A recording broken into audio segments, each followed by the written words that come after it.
시간이 되었으므로 2025년 5월 23일 금요일 아침 예배를 시작하겠습니다. 주의 기도로 시작합니다.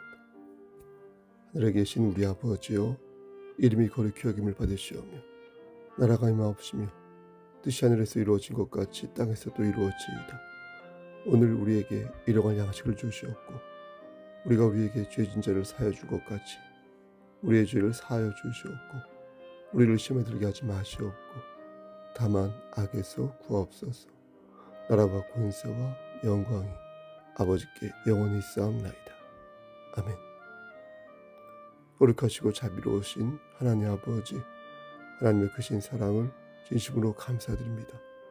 오늘도 우리에게 새로운 하루를 허락하셔서 예배로 하루를 열 수 있도록, 꼭 예배드릴 수 있도록 인도하여 주심을 감사합니다. 하나님, 오늘도 성령 하나님과 동행하는 삶을 살 수 있도록 하시고, 우리 교회 공동체로서 우리 교회가 맡겨진 사명을 잘 감당할 수 있도록 은총 베풀어 주시옵소서. 심신이 연약한 우리의 지체들에게 함께 하셔서 저들의 질병을 치료하여 주시고 저들의 세포를 건강하게 만들어 주시옵소서. 군복무 중인 윤영이와 성윤에게 함께 하시사 늘 눈동자처럼 지켜주시옵소서. 이 시간 간절히 바라고 원하는 것은 우리의 형제와 자매가 하나님 말씀 안에서 아름답게 성화되어 가기를 소원합니다.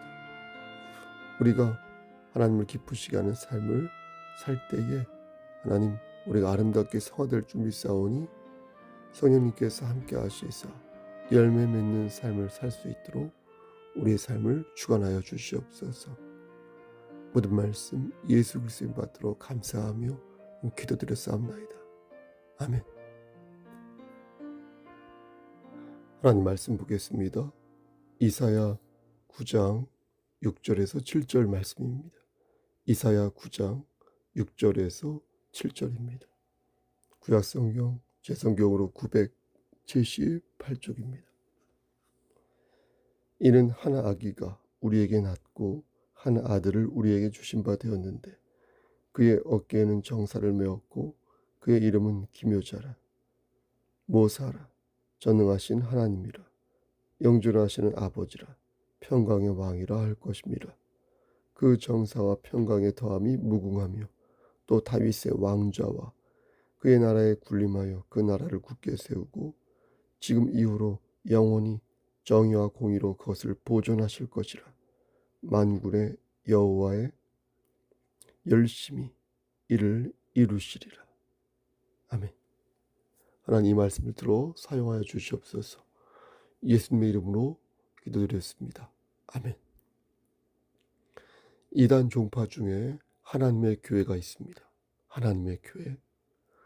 그들은 재정적으로 넉넉하여 불우이웃도 돕고요, 여러 봉사활동과 공연 및 강연회를 많이 여는 곳으로 알려져 있습니다. 무엇보다도 미디어 선교에 능통하여 워낙 돈이 많다 보니까 언론 플레이를 잘해서 얼마나 포장을 잘하는지, 진리를 모르는 사람들에게는 저들도 교회인가 보다 싶을 때가 많습니다. 서울에 35곳 정도의 하나님의 교회가 있고 경기도에 35곳의 하나님의 교회가 있는 것으로 알고 있습니다. 전국 곳곳에 골고루 포진되어 있는데 서울과 경기도 다음으로 경상도에 제일 많이 있는 것으로 알고 있습니다. 건물도 크고 기존의 예배당을 매입한 경우도 많아서 진리를 모르는 사람들 눈에는 앞에서 말씀드린 것처럼 저것도 교회인가 보다 이렇게 생각하는 그런 사람들이 적지 않습니다. 그런데 그들과 조금만 얘기해 보면 기존의 교회와 상당히 다르다는 것을 알 수 있습니다. 예수 그리스도 외에 다른 이의 이름을 거론하면서 이게 뭐지 하는 생각을 자연스럽게 갖게 되는 것입니다. 그럼에도 불구하고 많은 사람들이 그것에 대해서 거부 반응을 보이지 않습니다. 왜 그럴까요?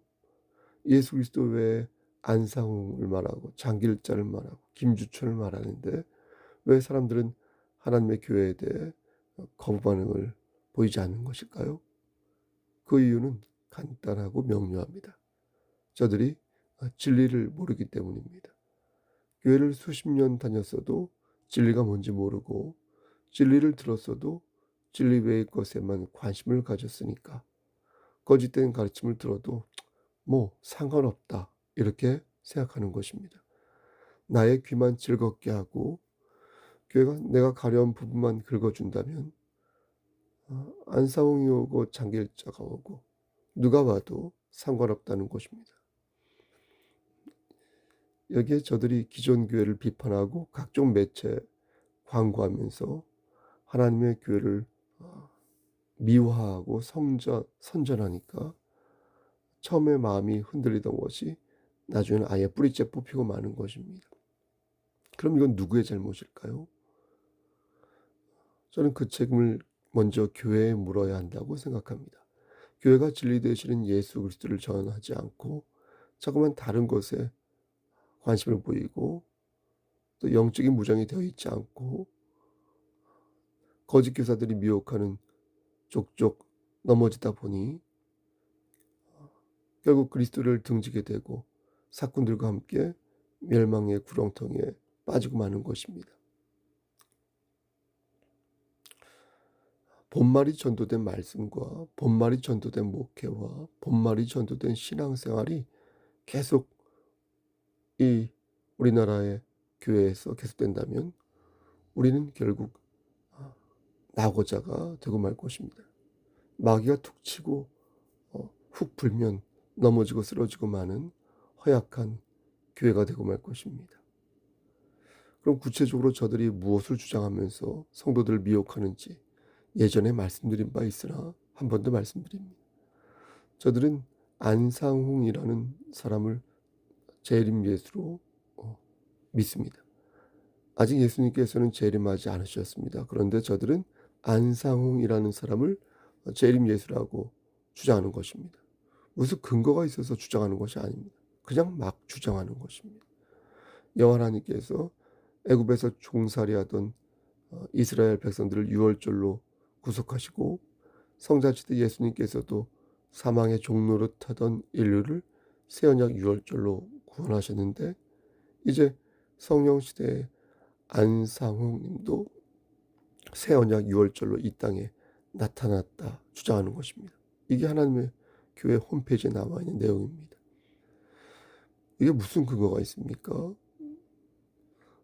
내부에 있는 송석교회 우리 교회 홈페이지에 성령시대의 성령구란 사람이 새 언약 유월절로 이 땅에 나타났다 태어났다라고 말하면 그럼 제가 재림 예수가 되는 것입니까? 이런 얘기 들으면 발끈해야 되는 거 아닙니까? 여러분들은 그들의 이런 말이 이해가 되십니까?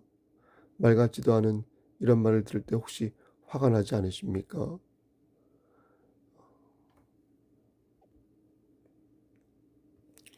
왜 예수님께서 다윗의 임기와 같아야 하는지 이해가 안 되는 것입니다. 예수님이 3년 동안 공생의 기간을 거치신 것과 다윗이 40년간 재위한 게 무슨 상관이 있는 것인지, 왜 예수님께서 다윗의 재위 기간을 맞춰야 하는지, 그럴 의무가 하나님이신 예수님에게는 없습니다. 이렇게 하면 저들은 그렇지 않다. 성경에 분명히 그래야 한다고 기록되어 있다고 주장합니다. 그럼 저는 묻는 것입니다. 대체 어디에 그런 말씀이 있는가? 대체 어디에서 예수님의 공생의 기간이 다윗의 임기 40년을 맞춰야 한다고 말씀하고 있는가? 그럼 그들은 말하기를 바로 오늘 본문에서 그런 말씀을 한다. 이렇게 주장하는 것입니다. 여러분 정말 그럴까요? 정말 오늘 본문에서 예수님의 공생의 기간이 다윗의 임기와 같아야 한다고 말씀하고 있을까요? 저들은 7절에서 그 근거를 찾는데 맥락을 알아야 하므로 6절부터 다시 읽겠습니다. 이는 한 아기가 우리에게 낳았고 한 아들을 우리에게 주신 바 되었는데 그의 어깨는 정사를 메었고 그의 이름은 기묘자라 모사라 전능하신 하나님이시라 영존하시는 아버지라 평강의 왕이라 할 것입니다. 이제 7절입니다. 그 정사와 평강의 더함이 무궁하며 또 다윗의 왕좌와 그의 나라에 군림하여 그 나라를 굳게 세우고 지금 이후로 영원히 정의와 공의로 그것을 보존하실 것이라. 만군의 여호와의 열심히 이를 이루시리라. 여러분 혹시 찾으셨습니까? 저들이 말하는 근거는 7절 말씀에 나오는 다윗의 왕좌라는 표현입니다. 여러분 왕좌가 무엇입니까? 임금이 앉는 자리를 왕좌라고 하지 않습니까? 그래서 이전 성경을 보면 다윗의 왕좌라고 하지 않고 다윗의 위라고 표현하고 있습니다. 여하튼 다윗의 위든 왕좌든 하나님께서는 다윗에게 너와 너의 자손이 영원토록 나라를 다스릴 것이라고 약속하셨는데 예수님께서 다윗의 후손인 건 맞지만 여기에 무슨 40년이라는 임기가 나오냐는 것입니다. 여러분 그렇지 않습니까? 그런 말씀이 있습니까? 그럼 왜 하나님의 교회는 이 말씀을 가지고 40년의 임기를 주장한 것일까요? 이게 코미디인 것이 저들은 안상홍 씨와 예수님을 뭔가 연계하여서 사람들을 미혹하고 싶은데 성경에서 그런 말씀을 찾을 수가 없었던 것입니다.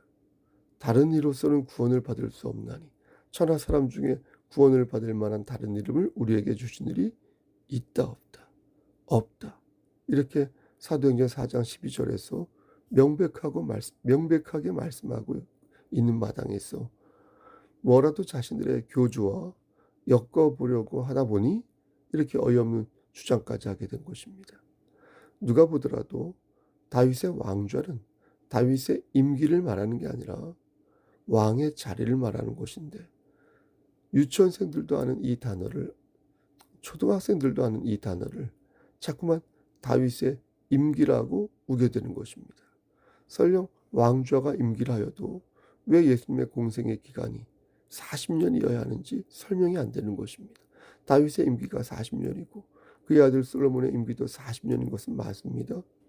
그러면 솔로몬의 아들 르호보암도 임기가 40년이었습니까? 그렇지 않습니다. 르호보암의 임기는 17년이었습니다. 르호보암의 아들 아비야의 임기는 3년이었고요. 아비야의 아들 아사의 기간은 41년이었습니다. 그러니 다윗의 왕좌라는 뜻이 임기라는 말이라는 것도 잘못되었고 100번 1000번 양보하여 임기라 하여도 그 기간이 40년이어야 한다는 주장은 말도 안 되는 주장인 것입니다. 그럼 왜 저들은 자꾸 40년이라는 숫자를 고집하는 것일까요? 그 이유가 앞에서 말씀드린 것처럼 뭐라도 자신의 교주와 엮어보려는 수작인 것입니다. 안상홍을 재림 예수로 만들기 위해 다윗의 왕좌라는 표현을 다윗이 임기로 바꾸어 해석하여 그 위에 안상홍이 활동한 37년을 집어넣어 안상홍이 곧 예수라는 말도 안 되는 주장을 하고 있는 것입니다. 여러분 제가 37년 목회를 하면 예수가 되는 것입니까? 그렇게 다윗의 재위 기간인 40년을 다 채우면 저도 임기를 채워서 예수님의 반열에 오르는 것입니까? 말도 안 되는 주장인 것입니다. 그런데 그 주장에 속아서 가산을 탕진하고 영혼을 내어 맡기는 사람들이 정말로 많이 있으니 그런 사람들 보면 안타깝고 말문이 막혀 기가 찬 것입니다. 그 외 여러 가지 문제가 있는데 1절부터 7절까지의 말씀 빛으로 오실 메시아에 대해 말씀하고 있습니다. 메시아란 구원자라는 뜻입니다. 히브리어로 마시아라고 하는데 이걸 영어식으로 발음하여서 메시아라고 하는 것입니다. 이 마시아라는 말 자체는 기름을 바른 자라는 뜻인데 우리가 잘 아는 그리스도라는 단어가 바로 이 마시아 그러니까 메시아와 같은 뜻이 되겠습니다. 그러니까 지금 이사야 선지자는 장차 메시아가 와서 우리를 흑암에서 건져주실 것인데 그분이 하신 일이 뭐냐면 정의와 공의로 하나님의 나라를 영속적으로 세우는 일이라는 것입니다. 영속적으로 세우는데 그것도 정의와 공의로 세우는 것이니 이 땅의 나라들과는 차원이 다른 나라가 앞으로 세워진다는 것입니다. 그런데 메시아가 세우는 하나님의 나라는 영원하다는 것입니다. 중요한 것은 그것도 정의와 공의로 세우시기에 세상의 그 어떤 나라와도 비교할 수 없는 굳건함이 있다는 것입니다. 그럼 대체 예수 그리스도께서 어떤 분이시길래 그런 나라가 세워질 수 있다는 것일까요? 6절 말씀을 보면 예수님이 어떤 분이신지 표현한 대목이 여러 개가 나오는데, 먼저 예수님은 어깨에 정사를 메었습니다. 정사를 어깨에 맸다는 것은 지도자가 됐다는 것입니다. 지도자가 되면 어깨에 금고리나 열쇠를 걸치는데 그것은 하나의 권위를 상징합니다. 예수님께서는 그렇게 어깨에 정사를 매심으로 권위 있는 지도자가 되었다는 것입니다. 두 번째, 기묘자인데 또 모사라고 말씀합니다. 기묘는 기이하다는 뜻이고 모사는 무언가를 생각하고 계획한다는 것입니다. 그러니까 절묘한 균형처럼 뭔가를 기가 막히게 생각하고 계획하는 능력이 있다는 것입니다. 다음으로 예수님을 전능하신 하나님이라고 말씀합니다. 그러니까 단순히 기발한 생각과 지도자로서의 권위만 있는 게 아니라 하나님의 전능하심이 있어서 그 차원이 인간의 차원이 아니라는 것입니다. 그래서 6절 말씀 끝을 보면 영존하신 아버지요 평강의 왕이라고 말씀한 것입니다. 영존하다는 것은 영원히 존재한다는 뜻이지만 여기에서는 그 의미를 넘어 영원히 우리를 돌보신다는 의미가 있습니다. 그래서 예수님은 우리에게 평강의 왕이 되시는 것입니다. 높은 곳에 계셔서 우리를 내려다보시는 분이 아니라 우리 곁에서 우리를 돌보시고 우리의 마음에 평강을 주시는 분이다 라는 것입니다. 여러분, 누가 이런 능력을 가질 수 있습니까? 신천지 이만입니까? 하나님 교회와 교회의 안상훈과 장결자입니까? 요즘 한참 언론에 뜨고 있는 통일교회 한학자입니까? 그런 사람들이 이런 능력을 가지고 있습니까? 그렇지 않습니다. 그럴 수도 없고, 그렇다고 말한다면 그가 곧 마귀의 자녀인 것입니다. 이러한 능력을 가진 분은 오직 한 분, 우리 주 예수 그리스도 외에는 없는 줄을 믿으시기를 바랍니다. 예수님만이 우리의 구주 되시고 예수님만이 우리를 살리실 수 있습니다. 그러므로 사랑하는 성도 여러분, 특히 지금 무언가를 하나님께 간청하고 있는 여러분들 명심하시기를 바랍니다. 바라건대 오직 진리를 사수하시고 진리만을 전파하시기를 바라겠습니다. 넘어지고 쓰러지더라도 다시 예수 그리스도를 붙잡고 오직 진리만을 위해 바로 서시기를 바라겠습니다. 우리에게는 교회에는 메시아이신 예수님이 계십니다. 그분은 정의와 공의로 하나님 나라를 세우시면서 우리가 그 일에 동참하기를 바라십니다. 이를 기억하시고 우리에게 참 평강을 주시는 하나님께 여러분의 미래를 맡기시기를 바라겠습니다. 일이 일비하지 않고 우리에게 약속하신 철석 같은 하나님의 나라만을 생각하며 흔들림 없이 오늘도 하늘로 정진하시기를 주님의 이름 받들어 간절히 축원합니다. 아멘. 하나님, 우리가 유일하게 소망하는 것은 우리 주 예수 그리스도 예언이 교회된 자로서 진리를 사수하고 진리를 전파하는 자 될 수 있도록 하시고 세상의 다른 것들이 현혹되어 진리를 파는 일이 없도록 하여 주시옵소서. 이제는 우리를 죄에서 구속하여 주신 우리 구주 예수 그리스도의 은혜와 아버지 하나님의 만극하신 그 사랑하심과 성령 하나님의 교통하시고 인도하시는 모든 역사하심이 하나님 말씀 안에서 오직 진리 되시는 예수 안에서 오늘을 살고 오늘을 승리하기를 소원하는 여기 모인 성도와 그들의 가정과 이 재단과 이 나라 위에 하나님의 사랑하심이 세수토록 함께 계실지어다. 아멘.